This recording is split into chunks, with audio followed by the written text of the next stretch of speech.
What's happening, everybody, and welcome back to a brand new episode, this time of Lost Rift. This is that brand new PvE/PvP extraction game. It hasn't been released yet, but there is a playtest on Steam. Now, it is a survival game. Has all the sort of stuff that a normal survival game has with your food. I don't think it's got water, but it definitely has base building where you can build things like your workbenches and your chests and all that sort of stuff. But the main thing about the game was these extractions. So it was one of those sort of games where you extract, like grab all your resources and extract out. Another game that would come to mind that was similar, that's come out, is that Raiders, except for it's more of a survival game. So basically you'd extract in and you'd have your exit areas and you'd have your main points where you can see the harbour and the weather station circled. They're your main parts where you're going to find the best loot or probably find the loot that you're looking for. However, it's also the spot where you're going to run into the most PvP because everybody else is heading to that area as well. You can see you have your timer at the top, certain amount of time to get in, get out. You could leave at any time. But, you know, you're not leaving unless you got what you come for, you know what I mean? Yeah, luckily in that situation, my teammate saved me there. I almost got taken out. But it did seem pretty good. The PvP was pretty mad. Everyone had all sorts of weapons from bows to revolvers, all sorts of stuff. But not only did it have PvP, but it also had PvE like things to the game as well. So you ran into things like creatures, animals, all sorts of stuff, really. You had your AIs as well. All these could be found on your main island and on your extraction island as well. You do need to be careful of these AIs. They can be quite dangerous sometimes.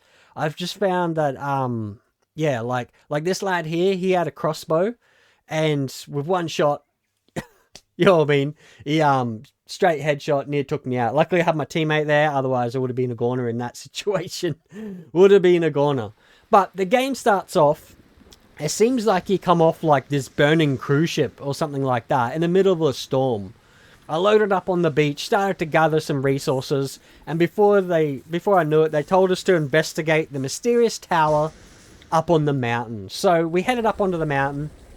And a lot of these things, these buildings and stuff, they haven't done the textures yet, and they haven't fully flushed it out, but the gameplay's there.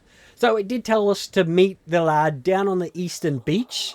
So he's like, we went down on this thing, cruised down, and then we found the lad on the eastern beach. Looked like he'd been attacked by some hyenas or something, and he wanted some bandages. So we headed out, we made some bandages, and we returned. Not before getting distracted by the ocean physics. But then we returned, we fixed him up, and he gave us some more missions. So he told us to build the bedroll, the fire pit, the workbench. So we built all these things. I did find you could stack beds, which was quite interesting. But the one thing that was very surprising was the model details. Whoever's doing their modeling, mate, they should get a raise. They should get a raise. It seemed pretty good. We also found out that you could get fire damage as well from, you know, Wade jumping on the fire there. Testing it out for me. So we put down our survivor beacon. I wasn't too sure what this thing was actually for, other than maybe like spawning the survivor there. So once you chose it, you could choose Wade and put him in there. And I'd say that's how like you'd collect survivors later on different islands or something like that. I'm not too sure. The only thing I found with the building was it was a little bit finicky. Like the snap points, I couldn't get them quite on. You did have like different pieces that you could use. You could see down the bottom you got 3 times and 5 times. So you had like smaller and bigger pieces. But I found while I was playing the game, one of the main things that kept happening was I kept getting distracted by the ocean physics, mate. You know what I mean? Like, it just looks awesome. This is one of those Unreal Engine 5 games, so, you know, it is what you can expect. However, with Unreal Engine 5, maybe in the future they might end up running into performance issues. I'm not too sure. But either way, they sent us back and they wanted us to repair this boat. Now, I got super excited, thinking that we could drive this boat out of here and, like, just sail to another island or something. However, it doesn't work like that. It's more of just an extraction, like, point is where you first go into your extraction. So once you press your button, it just goes into the extraction screen, and then that's it. There's no sailing or anything like that. So you go into this screen here. Obviously, you can have, I think, up to 5 people come with you on these missions. So, yeah, it'd be quite dangerous running into 5 people out there. Yeah, it would be quite challenging, especially, I'm not too sure if they have, like, a thing where if you go solo, if they put you on a map that only has solo people, and, like, if you have 2 people, they put you on a map that has 2 people. I'm not too sure whether they do that, or whether there's, like, multiple people. But one of the biggest things I did notice with this game, not only was it fun, it was actually really, really fun, but the beauty of the game was really, really good. They had things like giant storms rolling in, all sorts of stuff. It really did look good. I found myself getting distracted many, many times. Now, with the oceans that are out here, and the rivers and stuff, you can swim.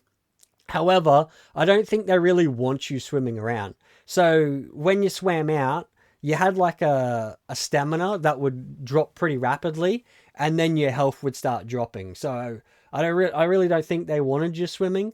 You can swim across a river perfectly fine, like a small river, but not a massive river. So you can see my teammate here decided to go for a swim to test it out.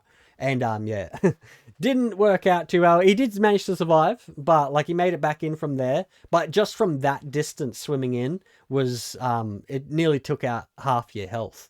But other than that, yeah, the game's absolutely beautiful, mate. Absolutely fantastic.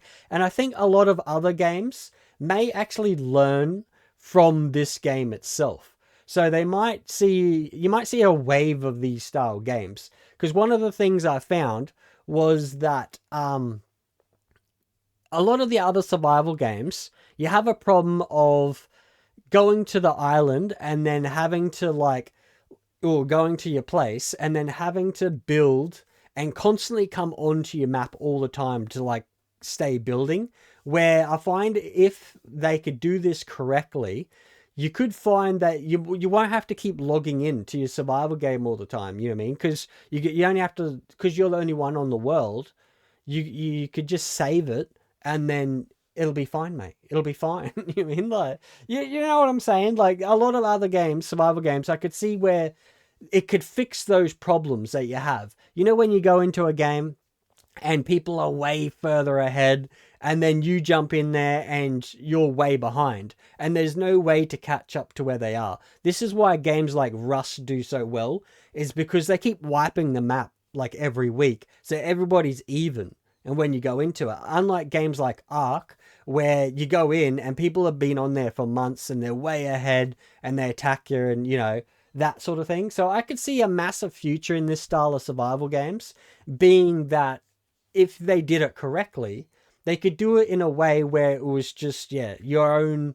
little island. You only went and fought other players that are your level, you know, and you wouldn't have those same sort of problems as what you do with other survivals. So I think this genre of survival is going to explode into something new. But either way, that's all I got for you today. So yeah, if you want to play test it, it is on Steam right now. I think it goes for 2 weeks. So jump in there, check it out. We're going to leave this one here. So smash the like button, consider hitting that subscribe, people. And as always, I'll see you in the next episode. See you later.